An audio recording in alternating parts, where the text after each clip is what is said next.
अस्सलाम वालेकुम। आज का जो हमारा सिलेबस है एसएसटी के हवाले से, तो सबसे पहले हमारे पास केमिस्ट्री पोर्शन है। तो केमिस्ट्री में चैप्टर 1 के हवाले से जो इंपॉर्टेंट एमसीक्यूज आ सकते हैं वो हमारे पास है। जैसे आज हिस्टोरिकल बैकग्राउंड ऑफ केमिस्ट्री, तो इसमें से जो सबसे पहले जो हमारे पास उनके नेम्स हमें कुछ गिवन है।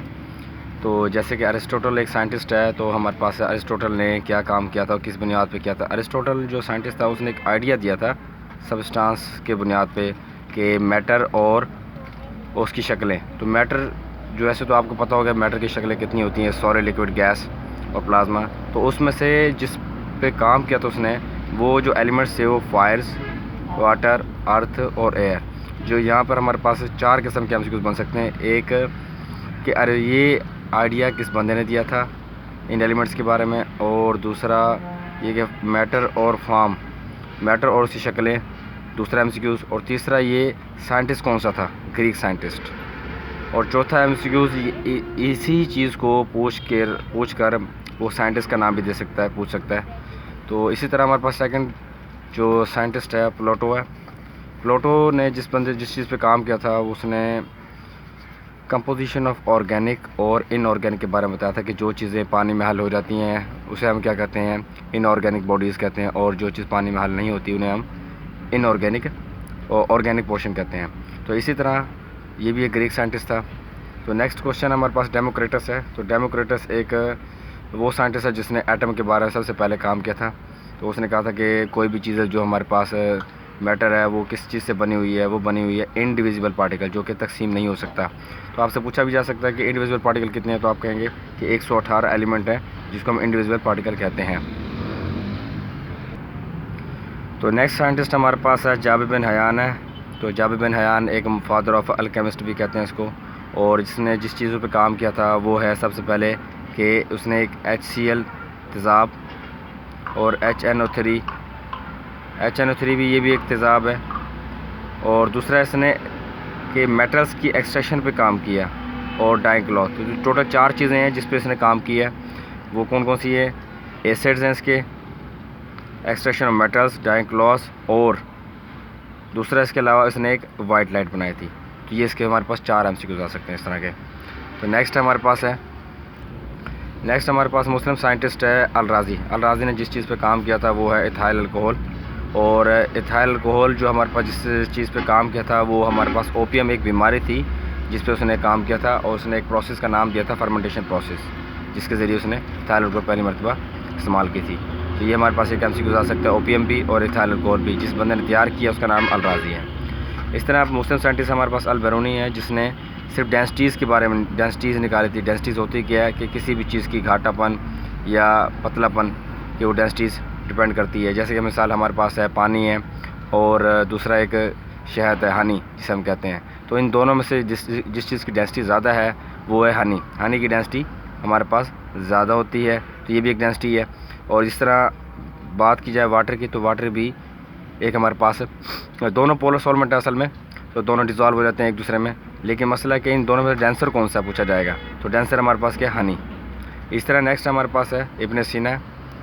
इब्न सीना एक वो साइंटिस्ट है जिसने मेडिसिन की दुनिया में बहुत काम किया है, तो ये इसका एक एमसीक्यूज बन सकता है। दूसरा है हमारे पास, इसी तरह हमारे पास आता है जे ब्लैक। जे ब्लैक ने डिस्कवरी की थी किसके बारे में, कार्बन डाइऑक्साइड, उसके बारे में। इस तरह हमारे पास जे प्रेसले, ये बहुत बार रिपीट हो चुका है एमसीक्यूज।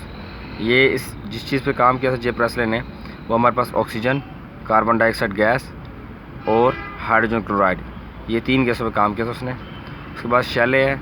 शैले ने सिर्फ क्लोरीन पे काम किया था। कैवेंडिश है, कैवेंडिश ने हाइड्रोजन पे काम किया था। इस तरह लवाइज़र है, लवाइज़र ने ऑक्सीजन पे काम किया था। और जॉन डाल्टन जिसने एटॉमिक थ्योरी दी थी मैटर के बारे में। और उसके बाद हमारे पास एवोगाड्रो है, सबसे मोस्ट इंपॉर्टेंट है एवोगाड्रो लॉ। एवोगाड्रो लॉ के पूछा जाए एवोगाड्रो नंबर किसके बराबर होता है, तो आप कहेंगे 6.02 मल्टीप्लाई 10 की पावर 23। ये इसके पार्टिकल हैं जो कि एवोगाड्रो नंबर है, लोकेशन इसकी, मतलब इतनी क्वांटिटी होती है। नेक्स्ट हमारे पास है मेंडलीव, एक साइंटिस्ट है। मेंडलीव ने पीरियोडिक टेबल बनाया था, और पीरियोडिक टेबल जो बनाया था उसने एटॉमिक वेट की बुनियाद पर बनाया था। ये हमें याद रखना है, इंपॉर्टेंट एमसीक्यूज है ये जो कि आ सकता है। उसके बाद है हमारे पास आर्हेनियस, एक साइंटिस्ट है जिसने एसिड बेस थ्योरी दी थी। एसिड और बेस का फ़र्क बताया था कि जिसमें उसने कहा था कि जिस कंपाउंड में HCl, जैसे अब ये इसमें हाइड्रोजन आ रहा है तो ये एक एसिड है।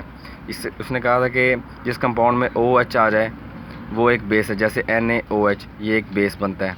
तो जिस कंपाउंड में OH आ जाए वो बेस है, जिस कंपाउंड में H आ जाए वो एसिड है। इसमें भी H आता है लेकिन इसके साथ OH भी आ रहा है, इसलिए हम इसको बेस कहेंगे, इसको एसिड कहेंगे। उसी तरह आगे हमारे पास एम फराडे ने जिस चीज़ पे काम किया था वो था इलेक्ट्रोकेमिस्ट्री और इलेक्ट्रोमैग्नेटिज्म, मतलब कहने का उसने इलेक्ट्रिसिटी पे काम किया था। उसके बाद साइंटिस्ट है जे थॉमसन जिसने इलेक्ट्रॉन की डिस्कवरी पे काम किया था। इलेक्ट्रॉन के ऊपर जो चार्ज है वो है नेगेटिव चार्ज, ये आपको याद हो। और इलेक्ट्रॉन के नेगेटिव चार्ज कितना होता है 1.602 मल्टीप्लाई 10 की पावर 19 कूलम्स, ये इसका चार्ज है, वो भी पूछ सकता है MCQs में। नेक्स्ट है हमारे पास नील बोहर ने जिस चीज़ पे काम किया था उसने काम किया था हाइड्रोजन स्पेक्ट्रम के बारे में। तो स्पेक्ट्रम क्या चीज़ होती है? स्पेक्ट्रम दो किस्म के होते हैं, एक होता है लाइन स्पेक्ट्रम और एक होता है कंटिन्यूस स्पेक्ट्रम। तो उसने इन दोनों पे काम किया था।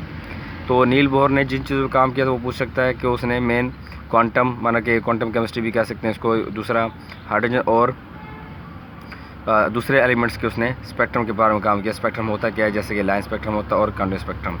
आगे हमारे पास रदरफोर्ड है। रदरफोर्ड ने जिस चीज़ पे काम किया था, रदरफोर्ड ने एटम के बारे में बताया था कि एटम के हिस्से कितने हैं। उसने बताया कि एटम के दो पार्ट हैं, एक न्यूक्लियर पार्ट होता है और दूसरा एक्स्ट्रा न्यूक्लियर पार्ट होता है। तो दो पार्ट है इसके, एक न्यूक्लियर पार्ट और एक एक्स्ट्रा न्यूक्लियर पार्ट। अब न्यूक्लियर पार्ट में कौन कौन होता है? उसमें प्रोटॉन, और इसमें पहले तो न्यूक्लियस होता है और न्यूक्लियस बना होता है प्रोटॉन से और न्यूट्रॉन से। इस तरह एक्स्ट्रा न्यूक्लियर पार्ट है। एक्स्ट्रा न्यूक्लियर पार्ट के अंदर कौन होता है? ऑर्बिट होता है। और ऑर्बिट के अंदर कौन होता है? इसको ऑर्बिट भी कह सकते हैं, शेल भी कह सकते हैं, एनर्जी लेवल भी कह सकते हैं। और इसके अंदर होता कौन है? इलेक्ट्रॉन होता है। मतलब उनके ऊपर इसने रदरफोर्ड ने ये आइडिया दिया कि जो सेंट्रल पार्ट है उसका नाम न्यूक्लियर है और न्यूक्लियर पार्ट, और दूसरा जो एक्स्ट्रा न्यूक्लियर पार्ट है, दोनों के बारे में बताया उसने। और दूसरा उसने अल्फ़ा बीटा गामा रेज जो है उसके बारे में भी बताया, माना रेडियो एक्टिव रेज, जो रेडियो एक्टिव एलिमेंट्स जो आपके पास एलिमेंट्स 118 उनमें से जिसका एटॉमिक नंबर 82 से बड़ा होगा वो रेडियो एक्टिव एलिमेंट होंगे, उसने ये भी उसके बारे में बताया था। तो नेक्स्ट हमारे पास स्क्रॉडिनर है। स्क्रॉडिनर ने क्वांटम मैकेनिकल मॉडल दिया। अब क्वांटम मैकेनिकल मॉडल क्या होता है? क्वांटम मैकेनिकल मॉडल उसने ये बताया कि SPDF जो उसके सब शेल वगैरह होते हैं उस पर उसने डिस्कवरी वगैरह उस पर उसने स्टडी की थी। नेक्स्ट हमारे पास है डी ब्रोगले। तो डी ब्रोगले वो साइंटिस्ट है जिस बंदे ने लाइट के ऊपर काम किया था। उसने कहा था नेचर ऑफ लाइट कह लो, ये नेचर ऑफ इलेक्ट्रॉन। तो नेचर ऑफ लाइट दो किस्म की होती हैं, आपको याद रहो कि एक होता है पार्टिकल नेचर और एक होती है वेव नेचर। तो डी ब्रोगले ने पार्टिकल और वेव नेचर के बारे में बताया था उसने। नेक्स्ट हमारे पास है एल्बर्ट आइंस्टाइन। एल्बर्ट आइंस्टाइन की आपको इक्वेशन याद हो, E = mc², ये भी याद हो। और डी ब्रोगले की इक्वेशन भी है E = hv, ये भी आपको याद हो, जो MCQ में पूछा जा सकता है। नेक्स्ट है हमारे पास एल्बर्ट आइंस्टाइन।